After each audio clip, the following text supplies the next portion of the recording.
From Pictures of a Gone World by Lawrence Ferlinghetti.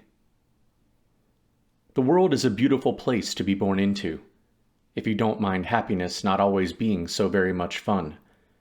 If you don't mind a touch of hell now and then, just when everything is fine, because even in heaven, they don't sing all the time.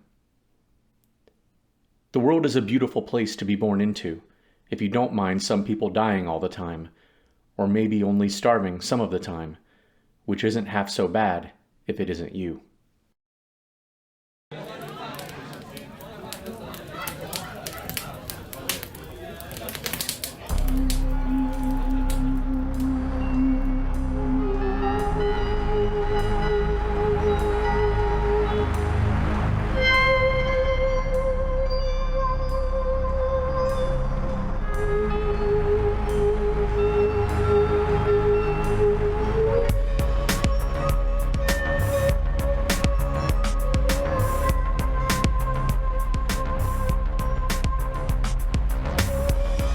Fire Pit Creative Group presents Aftermath, Episode 29, Rust Never Sleeps.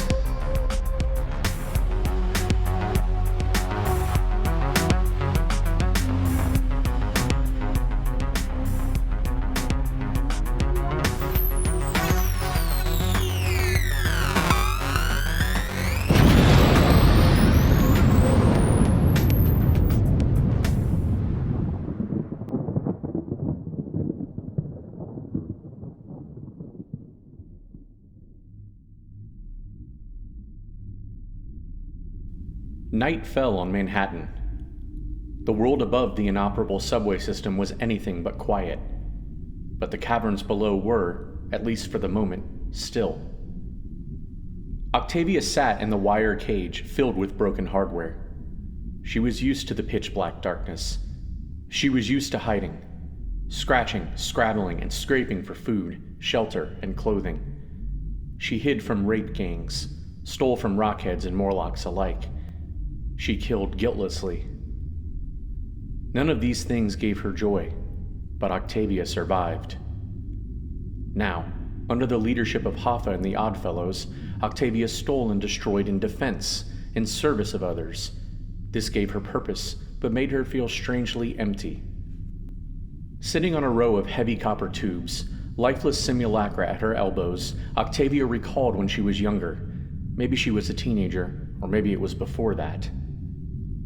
She fled a ransacked Harlem survival house with her grandmother and two uncles. Well, they weren't really her uncles. In desperate times, Octavia's grandmother prayed over her, always reminding the young woman of the importance of filling herself in body, mind, and spirit. "They can take your body," the old woman spoke, "but don't let them break your mind."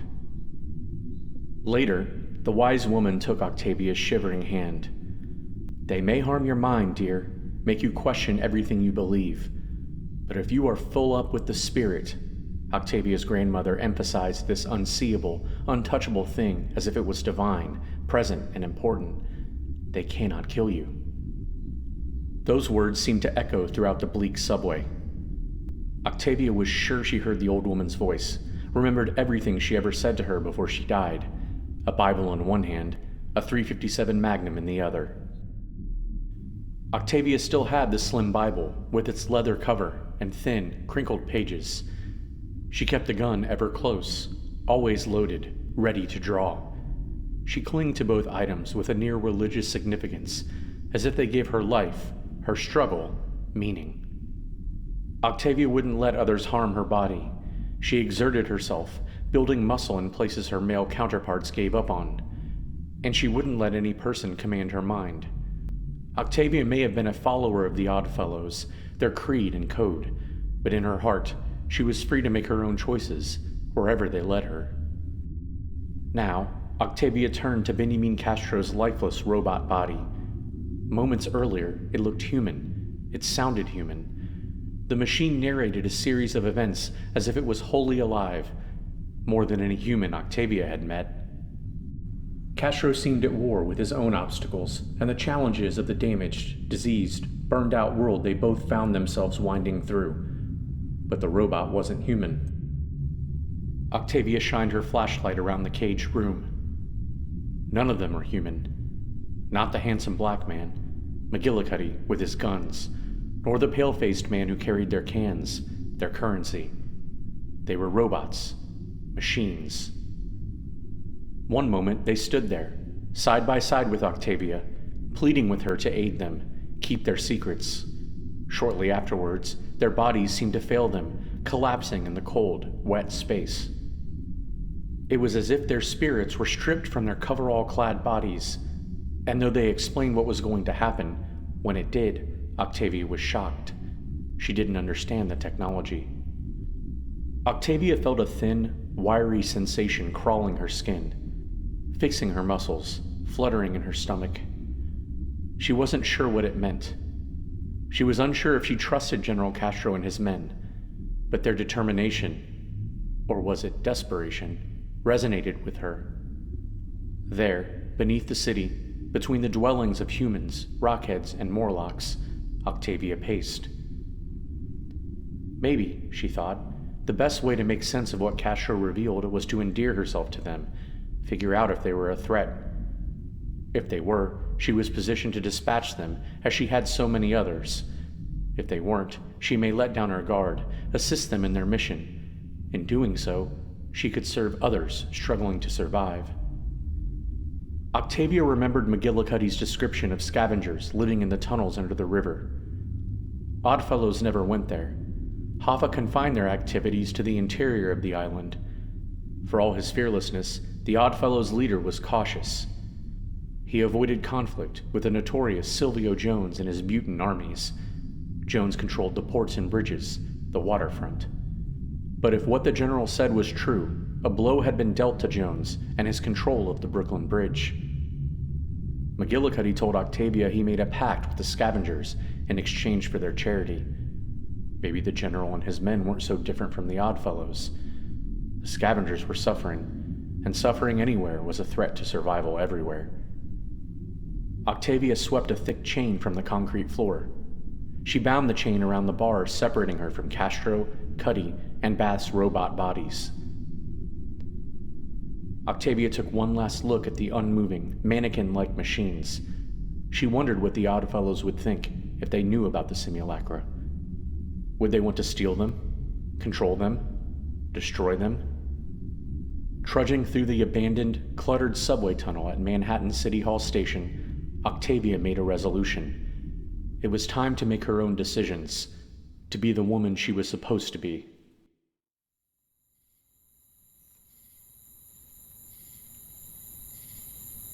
Octavia emerged from the wrecked subway system, unaware of how much time had passed. Here, in Manhattan, caught between opposing gangs, survivalists, or downtrodden fatalists, time mattered little. When the sun rose, it was time to work, to serve, and protect.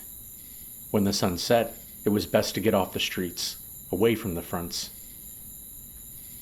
This was the way Octavia lived since maturity, since she found like-minded survivors who believed, however reluctantly, in the promise of a better world. She walked calmly near the perimeter of what used to be City Hall. Two young Oddfellows walked a sentry post, back and forth in the pale light. Not too long ago, that had been Octavia, new, unafraid, seeking action. She pulled a tool from her pocket. Passing between the sentries, she pressed the plastic clicker, making a cricket sound. This signaled she was a friend. The men turned, rifles raised. Octavia heard 4 clicks in response to her gesture. She responded with a single sound. The sentries lowered their weapons. As Octavia passed through the perimeter, she turned back. The guards returned to their patrol, but Octavia saw something they didn't. A brown wolf, huddled in the darkness beyond the grass perimeter and wound wire. Brilliant eyes flashed, ears arced up. Octavia stared for a long moment. The animal gazed, unmoving. She swallowed hard, wondering if the animal was a threat, some mutated creature. No, she thought. Just a wolf, separated from its pack, searching, scraping for food, where scraps and garbage were a feast. It was their world now, Octavia thought, as she turned away. Humans and animals were free. but both were shackled by instinct, necessity. Each survived in their own way as they always had. Impulse, overpowering others, leaving a path of destruction. When she was younger, Octavia took shelter on the third story of a building in the Bronx. There, she saw a deer give birth. When she came back a few days later, the deer and its offspring were dead, bodies ripped open, limbs ripped apart. Someone said other animals were to blame. Another blamed the mutants.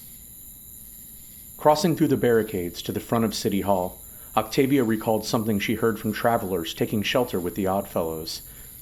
Those wanderers escaped Boston. They said power-mad dictators turned Kraft Stadium into an arena where gladiators fought loosed animals and mutants. Some fought for fortune, others fought for survival.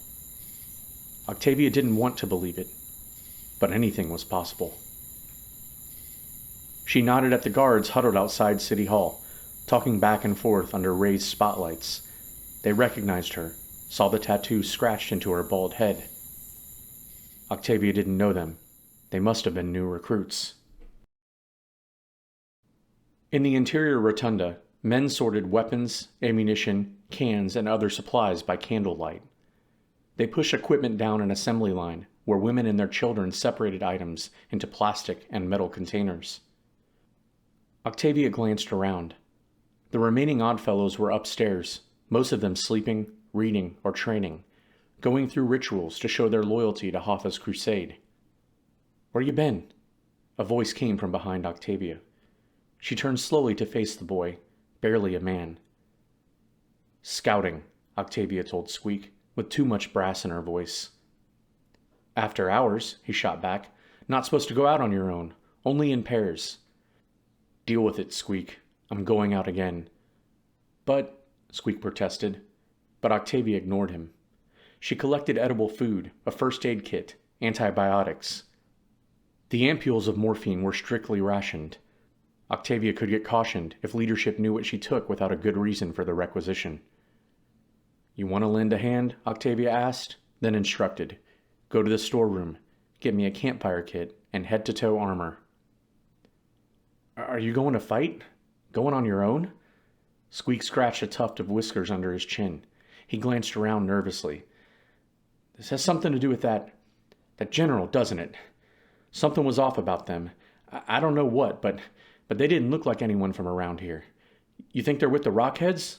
The Morlocks? You think they're—" Octavia pulled Squeak close. "Shut your mouth."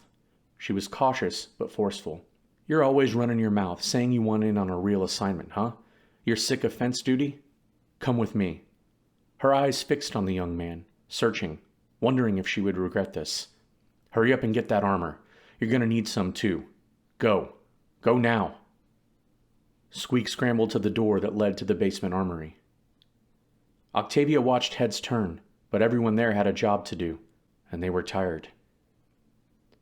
Octavia had served in all positions before being charged with defending City Hall, before taking field missions with Hoffa. She worked on the assembly line. She was a talented medic, an armorer, a guard manning the ramparts, catapults, and other defenses that repelled mutants. She knew how the boy felt. Squeak wanted to leave City Hall, travel beyond the compound, to face danger. Squeak returned from the armory, arms filled with gear. "Is this right?" He adjusted an oversized helmet on his head. Octavia smiled. "That'll do just fine." The distance from the Oddfellows compound at Manhattan City Hall to the Hugh L. Carey Tunnel was about 3 miles. Still, traveling by foot at night, Octavia and Squeak had to be on alert. The Rockheads and their allies were everywhere. In the darkness, looting and rape gangs fled like roaches from the Bowery and subterranean hovels into the city. Octavia was equally concerned about those rushing to and from the fallen tower near Wall Street. Select groups of Oddfellows and their allies would be out assisting the injured. If there was anything left of the stealth craft or the spinner that went down, Hoffa's scouts would search for tech to salvage, information to hoard. Octavia knew the streets well, but neither she nor Squeak had permission to travel after curfew. "Keep up," she told the boy, a hint of annoyance in her voice. "Rockheads see our brains or tattoos, we're screwed." But the more Squeak tried keeping up, the more conspicuous he was. Octavia shook her shaven head. She crouched by a chipped brick building. The pale boy's feet shuffled over powdered concrete and asphalt. He kneeled nearby. "You're hopeless," she said, a forgiving grin on her lips. "I don't know why you want to risk your life for someone else's cause," Squeak whispered. "That's what we do." "Yeah, but how do you know what that general and his guys said was true?" "I don't." Octavia peered around the side of the building. "But if it is..." Her voice trailed off. Octavia waited, watching a couple of cloaked rockheads hobble down the street, out of sight. "Come on, and stay away from the doorways. Squatters got motion detectors. We get lit up, you're going to learn to use that slug thrower real quick." Squeak swallowed noticeably. Rifle in his arms, he followed Octavia, closely. They moved intentionally. It took them close to an hour to make it to the battery. From a distance, they spied the broken-down entrance to the tunnel that went under the river. They saw the bridge described by Castro's men. Just as Octavia was told, it looked like rockheads fled the area. She exhaled hard. "What is it?" Squeak asked. "I don't know. I don't see any rockheads." She glared up at the buildings. There is danger everywhere, she thought. "I'll go first," Squeak said. "The hell you will." Octavia gripped the boy's tattered backpack. She pulled him to her. "It's a gambit." Squeak followed her gaze up to the shattered windows. "You think snipers are perched up there this time of night? Shoot those coming out of the tunnel? Run down and loot them?" "Probably not. But I wouldn't be surprised if General Castro's men came out of the tunnel, ripped into Jones' men. They might be refortifying this place soon. Or they're expecting something else to come out of that tunnel." Octavia scanned the area, high and low. Sometimes it was what you couldn't see that posed the greatest threat. However they approached the tunnel, there was imminent danger. Climbing down into the pit from the left gave them cover from the buildings on the same side. Descending from the right was easier, but afforded less protection. "We gotta get down into that hole under the scaffolding." Octavia didn't look at the boy. "Can you climb?" Squeak sneered, offended. Octavia arched an eyebrow. This wasn't time for posturing. "Guess I'm as good as anybody." "Well, I hope you are. But I didn't bring any climbing gear." Sounds of petroleum and solar-powered generators faded as they ran through what used to be Battery Park. Octavia hustled past fallen statues with Squeak following. He emulated her every move with one exception. Where Octavia held her weapon close, low, and away, her finger on its trigger, Squeak carried his weapon up, gangly fingers trembling. They had both shot at others before, but only Octavia had killed anyone. She grew past the circumstances in which she was forced to stab, or shoot. Squeak never killed anyone. Though he felt doing so commanded respect, he had little clue how it felt, what it meant, or why. Octavia had enough of killing, but somehow she knew she wasn't finished with it. They hurried over a crushed curbside into mounds of grass and weeds. Octavia crouched but kept moving. She peered into the pit, then up to the metal planks. The bridge hovered over incoming and outgoing lanes of the tunnel. Below the bridge, fallen metal beams, concrete, and rubble formed an obstacle course of destruction. "This is too easy," Octavia muttered. The boy shrugged. "Maybe it's true. Maybe that general really did defeat the Rockheads. Open up the ports of entry." Octavia secured her weapon on her back. She gripped the side of the incline, squeezed a handful of rocks. Combat boots helped her navigate the broken-down hill and rock face. "Keep up." They moved slowly and cautiously until they were at the bottom of the hill. Standing in the hole that was once the entrance and exit for Manhattan, Octavia could barely see more than a foot in front of her face. Twice, the boy bumped up against her back. "Keep some distance," she said, "but don't get lost." Octavia looked around her. She knew there had been a battle here, maybe many battles. Rockheads fighting Morlocks. Concussion grenades rattled, crushed concrete. Molotov cocktails and explosions burned fallen metal. "Warzone," she muttered under her breath. Squeak clambered over fallen scaffolding, long pylons. "Look!" He pushed himself to his feet and pointed. Intuitively, Octavia took a knee. She swung her rifle around her, peered down the gaping mouth of the half-circle tunnels. "Who's there?" She squinted. Something moved, emerged from the pale mist. Octavia's index finger relaxed near her trigger guard.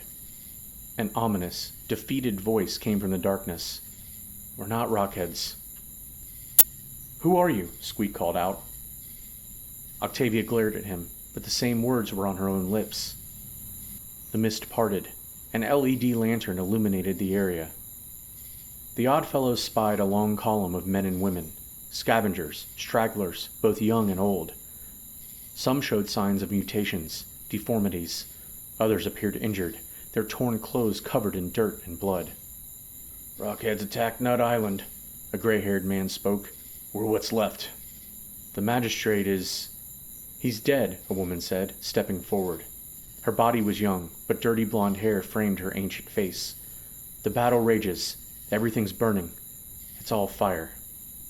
"Swan Lady's gone too," the man finished. Octavia stood. Her weapon fell to her side.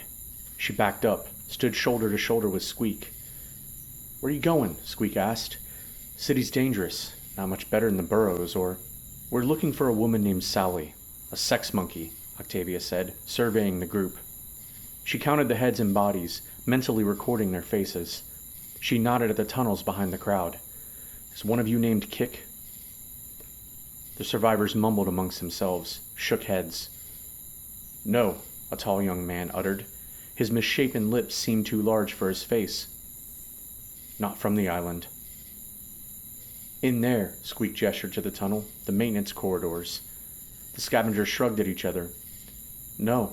A woman shook her head. She turned to a haggard man nearby for support. Pained, mournful faces turned down. "All we encountered were..." "Rodents," a ruddy-skinned man spoke up. Blood encrusted his gray beard. "Nutria. Serpents." Octavia had seen such animals, but was still determined to aid those she could. Verifying General Castro's story felt necessary. "We're going in," she spoke firmly. "If you're looking for help, find the Oddfellows at City Hall. Look for this." She tapped the side of her tattooed head. "Our vehicles are painted, or fly the flag." "You'd be better off waiting for light," Squeak interjected. "Rockheads and Morlocks meet up at Central Park at night. Freemen and scuttlers still roam the streets. They can be... cruel." Octavia nodded in agreement. She inched forward. The beleaguered escapees parted. Forlorn, sunburned faces gazed in shock and wonder. "Come on, Squeak." Together, they approached the dense cavern.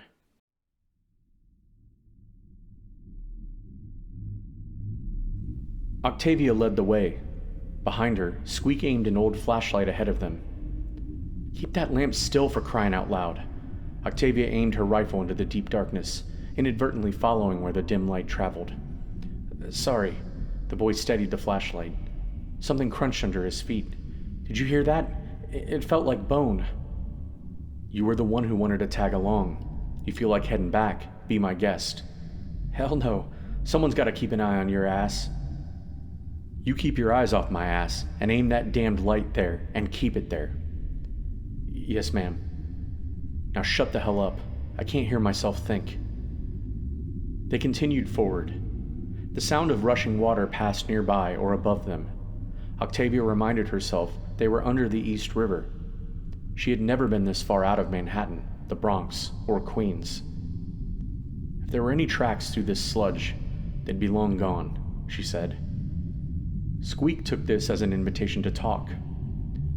"Even if you find what you're looking for, you're going to be disappointed." "Why do you say that?" A distant sound of metal on metal echoed up ahead. "This general of yours didn't find what he was looking for down here." "He wasn't down here, it was the other two." "So?"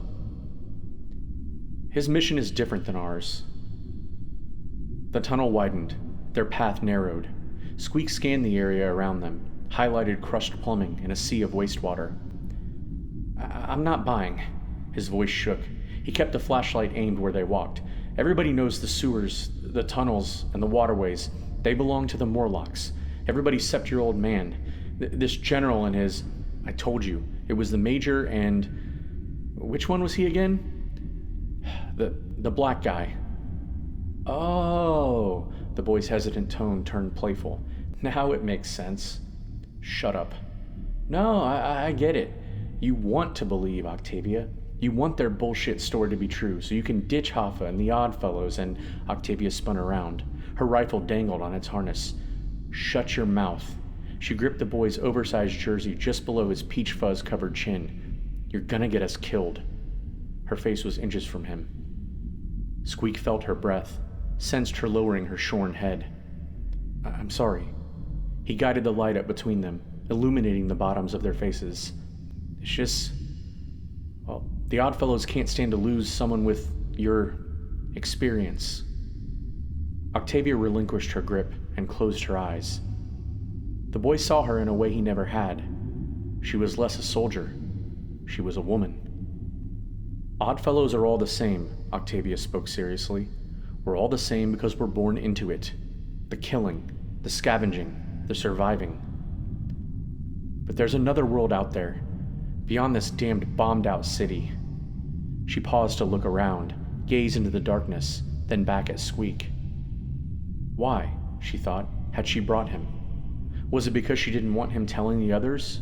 Or, in a split second, had she decided she needed him? Or that he needed her? It's like what that kid on the radio says. What kid? Squeak withdrew a little. Octavia's eyes widened in the half-light. Big kiss, she reminded him. Right. Enoch. Yeah. Octavia thought of the young man who transmitted live from Boston every new moon. Besides looped transmissions on satellite radio, BGKSZ, or simply Big Kiss Radio, was the only thing worth listening to. Little Orphan Enoch, as the announcer called himself, had a youthful, friendly voice. He was wise beyond his years, sharing information about what the world was like before the fall. Enoch relayed old sports scores, historical essays, Irish poetry, and children's bedtime stories. He signed on and off every broadcast, reminding survivors they did not cause the events that turned their world to chaos. There is a brighter world within our grasp, Enoch promised. I wonder if Boston has rockheads and Morlocks, Squeak muttered. Octavia punched his wiry shoulder. We'll never know if we keep doing the same damned thing. Keep marking time. Keep... Her voice trailed off. She was unsure who she was trying to convince, Squeak or herself. Octavia turned. She heard footsteps nearby. Startled, she dropped to one knee, rifle raised. Squeak fumbled with the flashlight. Up ahead, a door in the wall opened. A floodlight blinded the Oddfellows. Octavia struggled to keep her eyes open. Tried training her weapon on a target. Any target. We're armed, she called out. I can see that, came a voice from behind the light. And if you know what's good for you, you'll put down that rifle before I blow your damned heads off.